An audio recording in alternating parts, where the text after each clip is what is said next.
Welcome to Dog Minded. Watch me make a panettone. So exciting. So I added all my ingredients together, so I'm giving it a stir. And that was a 1/4 cup of flour. There's Kimi under 1 foot. Oh, Mellie's not. I thought Mellie was here. So you stir them together. It's like a sludge. Oh, there's my candied oranges. Aren't they pretty? And then we're going to let this rise for 4 hours right when the 49er game starts. So that'll be good.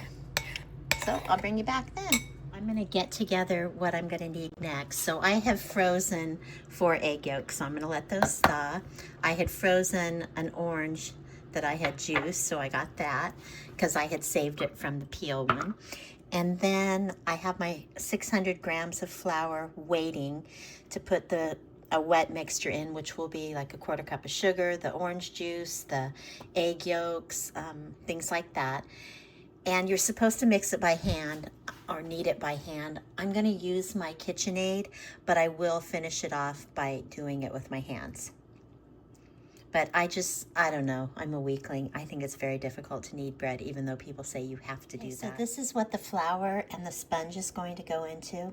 5 tablespoons of soft butter, 3 whole eggs, 4 egg yolks, the juice of 1 lemon, the candied oranges, the zest of 1 orange, and the zest of, 1 lemon, vanilla, and I think that's it.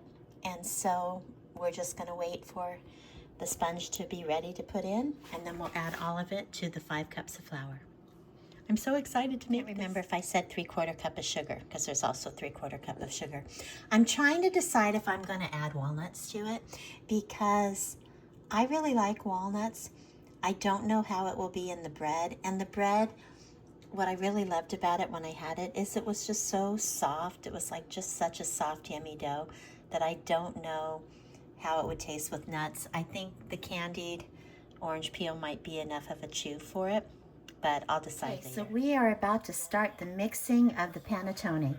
I've got in this bowl the eggs, egg yolks, butter, zest of orange, vanilla, and we are ready to get mixing. So first you mix it, and then you add the orange juice to it. So let me do that, the juice of 1 orange. So I'm gonna mix it up.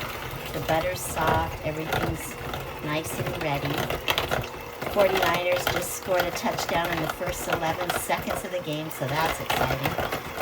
And I was hoping not to mix any of the game, but it'll be okay. I'm not gonna miss too much. So let's get this mixed up.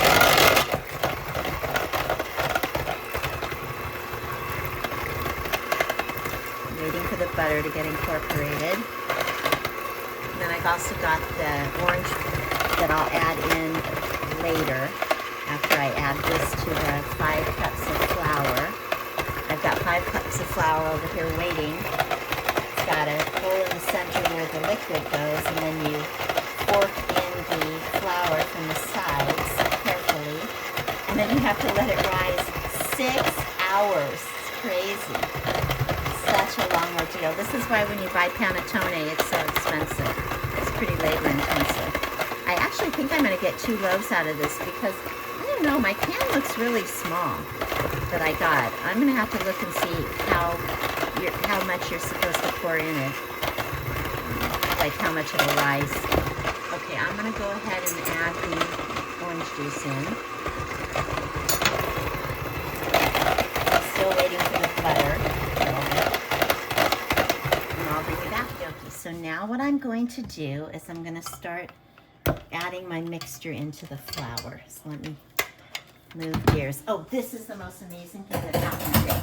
I don't believe in coincidences, but I don't know what it means when things happen. So I turned on my favorite. I am obsessed with the Great British Bake Off. I got obsessed a couple weeks ago, and I found they had a holiday edition, so I've been watching that. So today I turned it on, and guess what? The contestants had to make 6 mini panettones. I couldn't believe it. I was so excited to watch it. And it didn't help me with this bake because it was completely different. But anyway, here we go. I'm gonna start pouring this into the center and then adding the flour on the side. Adding it to the side. and then forking it all together. And then it says to go ahead and add the candied fruit. And I think I'm not going to put the walnuts in it. I don't know. And then knead it with my hands. So I'm going to do that. Ooh, it's a very soft, wet dough. It feels good. You have to knead it 8 minutes, and I think I'm going to use my KitchenAid because I have a bread attachment. Unless I find that this is kneading easily, which actually it does seem to be. It's a nice soft dough. Don't want to overdo it. Okay, I'll bring you back when I decide what to do. Well, I stupidly forgot to put the sponge in. I forgot. This has been percolating for 4 hours. So now I don't know what step I was supposed to go in. Yay, me. Okay, let me go check. Now I know why it didn't come together so much. The sponge was supposed to be added to the wet dough, but you know what? Too late. So I'm adding the sponge now. And now I'm going to knead it together. And we're just going to have to hope that it doesn't make too much of a difference because I blew it. Who knew? And I cannot tell you how many times I've read the recipe. So many. Doesn't matter. I always make mistakes. It's all good. It's all good. So it's working away. It smells so lovely. Look at this beautiful dough. It's so gorgeous. Okay, so it goes into a large buttered bowl. There it goes. For 6 hours. Good job, Zoe. We are coming down to the wire finally. So the panettone has been rising for almost 6 hours. Look at it. It looks so beautiful. Looks really good. So what I'm going to do with it is I think I'm going to split it into 2 loaves because I can't tell from the directions if this is supposed to be 1 big loaf or 2 loaves. So I'm going to split it in 2. So you punch it down. Oh, it's great. And I'm going to take it out of this pan. And it says kneaded a couple times. Yeah, this is huge. I should weigh it because I think it says if it's a pound, it's... I can't remember. So let's see how much this thing weighs. Let's do it by pounds. It is 2.47. That's big. So I'm going to split it in half. Wait, what was it? Let me do it equal amounts. It's 2.4. So 1.2. It's 1.5. Oof. Let's do 1.2. 1.3.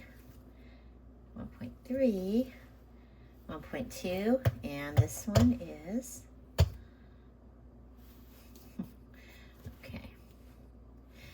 Let's get this one a little bit more. Okay, so I will knead them. And believe it or not, you knead it again. You form it into a ball, and it has to rise again another 45 minutes. But this time, I'm going to put it in the panettone pan. So let me spray this with some baking spray, which I'm almost out of. Here's my cute little panettone pan. I don't know. Stick it in there. Let's see how much it rises in 45 minutes, because maybe I am supposed to fill it with both loaves. I don't know.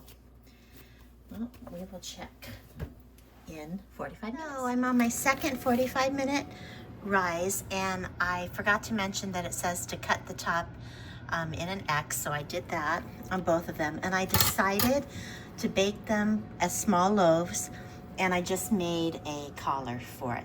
So I'm waiting for the oven to preheat to 350, and I noticed the recipe does not say how long to bake it. So I looked around and it said 40 to 50 minutes, or when it comes out clean. So I will do it then. And they go at 350. And I'll check it in about 40 minutes. Okay, so the bread has been in the oven 50 minutes.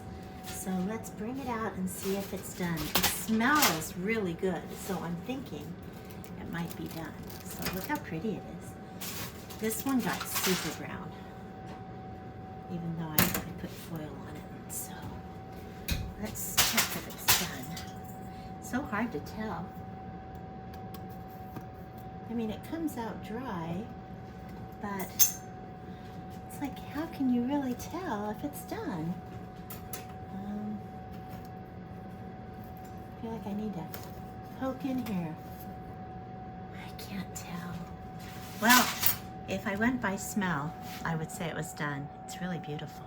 I'm thinking, since this one is sort of burnt, I'll have this one not be the one I bring to my friends, and then I can check it.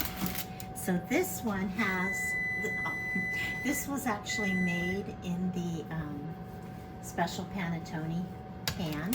So it has the bottom that lifts it up. So let's do that. Oh, the dogs are coming in, so they must smell that it's done. Here's what it looks like. It's really beautiful. Let's just open it up and see what we see inside. I think the very middle does not look done, so I'm going to put it back in, if that's possible, and I'll bake it a little bit. Well, here is the finished, beautiful product, and the dogs are very excited about it. They love the smell, so I think it's probably going to taste really good. So I'll let it cool overnight tonight, and then I want to do some decorations for the top, like some kind of a creme anglaise or something. I had that at Eataly and it tasted delicious. So the smell of the orange is so good.